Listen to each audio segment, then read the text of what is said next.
மிஹ்ராஜ் சம்பந்தமாக இன்னும் நிறைய படிப்பினைகள் நிறைய செய்திகள் தொடர்ச்சியாக பேசலாமாக இருந்தாலும் இதுல நம்ம புரிய வேண்டிய இன்னொரு பகுதி என்னன்னா, இப்படி ஒரு சம்பவம் நடந்திருக்குது, அல்லாஹ்வோ அல்லாஹ்வுடைய தூதரோ எங்கேயும் சொல்லல அது இத்தனாம் திகதி இன்ன நாள்ல இந்த இரவுல தான் நடந்துன்னு சொல்லி எங்கேயுமே சொல்லப்படாது. சம்பவம் ஒண்ணு நடந்தது உண்மை, அவ்வளவுதான். அப்படிதான் நம்ம நம்பிட்டு போகணுமே தவிர இது ரஜப் மாதம் 27 அன்று இரவு தான் நடந்துச்சு, அதுல நோன்பு பிடிக்கிறதோ இரவு நேரங்கள்ல இதெல்லாம் மார்க்கத்துல இல்லாத காரியம். உண்மையிலேயே ரஜப் மாதம் 27 தான் ரசூலுல்லாஹ் மிஹ்ராஜ் போனாங்க என்று இருந்தாலும் போனாங்கன்னு நம்ப வேண்டியதானே தவிர அதுல நோன்பு பிடிக்கணும்னு சொன்னா ஆதாரம் இருக்கணும். இரவு நேரத்துல நின்று வணங்கணும்னு அதுக்கு ஆதாரம் இருக்கணும். ஃபர்ஸ்ட் பாயிண்ட் எந்த டேட்ன்றதுக்கு எந்தவித ஆதாரமும் கிடையாது. இரண்டாவது, அந்த இரவுல ஸ்பெஷலா இபாதத் செய்யுங்க என்பதற்கு எந்தவித ஆதாரமும் கிடையாது. எனவே யாரெல்லாம் நோன்பு பிடிக்கிறோம்ன்ற பேர்ல இந்த மாதிரி காரியங்களை செய்கிறார்களோ அது பித்அத்துக்கள். அந்த பித்அத்துக்கள் அனைத்தும் வழிகேடு, அது நரகத்துல தான் கொண்டு போய் சேர்க்கும் என்று ரசூல் எச்சரிக்கிறாங்க. நாங்க நல்லதுதானே செய்யறோம், நோன்பு தானே பிடிக்கிறோம், கேட்டா என்ன சொல்லுவாங்க, நோன்பு பிடிச்சா என்ன தப்பு? இப்ப ஜும்மா 2 ரக்காத் இருக்குது,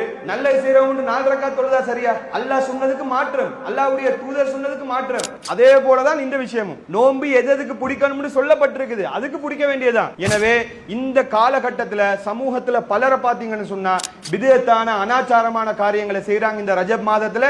எனவே மிஹ்ராஜாக நாங்க நம்பணும், அது அப்படியே ரசூலுல்லாஹ் சொன்னதை ஏற்றுக்கொள்ளணும், அங்க நடந்த நிகழ்வுகள் எல்லாம் நம்ம ஏற்றுக்கொள்ளணும். பட் அது இந்த நாள்ல தான் நடந்துச்சு, அந்த நாள்ல இப்படி செய்யணும் அப்படி செய்யணும்ன்றதெல்லாம் இஸ்லாத்துக்கு மாற்றமானது என்ற அந்த தகவலை புரிந்து கொண்டு இஸ்லாம் சொல்லக்கூடிய அடிப்படையில் வாழ்ந்து மரணிக்கக்கூடிய மக்களாக அல்லாஹ் நம் அனைவரையும் ஆக்கிவிடுவாங்க.